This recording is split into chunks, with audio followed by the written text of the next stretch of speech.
Monday. Just when I thought middle school couldn't get any more ridiculous, Vice Principal Roy proved me wrong today during an emergency assembly. Apparently, the school board thinks our generation lacks fundamental caretaking skills. I thought that's why we have Nintendogs, but whatever. To fix this, they launched the Junior Guardians program. I was hoping we'd get to take care of something cool, like a hamster or maybe one of those robot babies that cries if you don't feed it. Nope, we got sacks of flour. We have to treat this sack of flour like it's a newborn child for the entire week. If you return it on Friday intact, you get extra credit in health class. If you bust it open, you get detention for neglect. The worst part is that Mom is totally on board with this. When I got home, she said my flour sack needed a nurturing environment. She made me draw a face on it with a Sharpie. Then she dug out an old Cabbage Patch Kid onesie from the attic and made me put the sack inside it. Now I have to carry around a 10-pound bag of baking ingredients dressed like a 1980s toddler. I named him Flourbert because I gave up on life about 20 minutes ago. I tried to leave Flourbert in my locker during lunch, but some kids snitched on me to Mr. Winsky, the hall monitor. Mr. Winsky gave me a lecture on abandonment and made me strap Flourbert into a high chair in the cafeteria. I've been a father for 6 hours and I'm already exhausted. Tuesday. The stress of parenthood is really getting to me. I barely slept last night because Mom made me put Flourbert in a shoebox next to my bed in case he needed anything. The only thing he needed was to not leak dust all over my comic books, which he failed at. Today, in gym class, things got complicated. Mr. Underwood said we had to run laps and that we couldn't leave our children unattended in the locker room because that's irresponsible. So we had to run the mile carrying our flour sacks. You know how hard it is to run when you aren't carrying anything? Try doing it while cradling a lumpy sack of carbohydrates. Rowley, of course, took it way too seriously. He kept shushing people because his sack, Lil Chef, was trying to nap. The real disaster happened during third period. I desperately had to use the bathroom.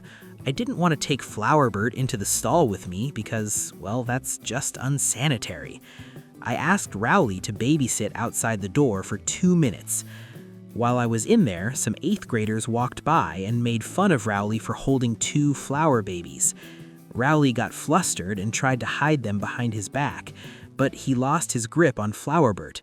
I heard a thud, followed by a poof sound. I ran out. Flourbert was on the floor. He had a small tear in his side, and a little pile of white powder was leaking out onto the hallway linoleum. Rowley looked like he was going to cry. "He's bleeding," Rowley yelled. "It's flour, Rowley," I hissed. I had to perform emergency surgery using 3 Band-Aids and some duct tape I borrowed from the janitor.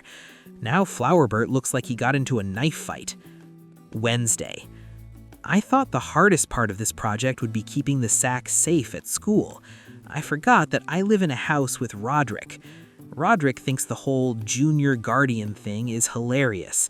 He keeps asking me if Flourbert is going to college or if he's going to work in a bakery. When I got home from school today, I put Flourbert on the kitchen table so I could get a snack. I turned my back for 30 seconds to pour some juice. When I turned around, Flourbert was gone. I panic searched the whole downstairs. Then I heard Manny giggling in the living room. I ran in. Manny had Flourbert sitting on the floor. Manny was holding a sippy cup full of grape juice. "Baby thirsty," Manny said. Before I could dive across the room to stop him, Manny poured purple juice all over Flourbert's face. The juice soaked right through the onesie into the paper sack. The Sharpie face started bleeding purple ink. Flourbert looked like he was melting.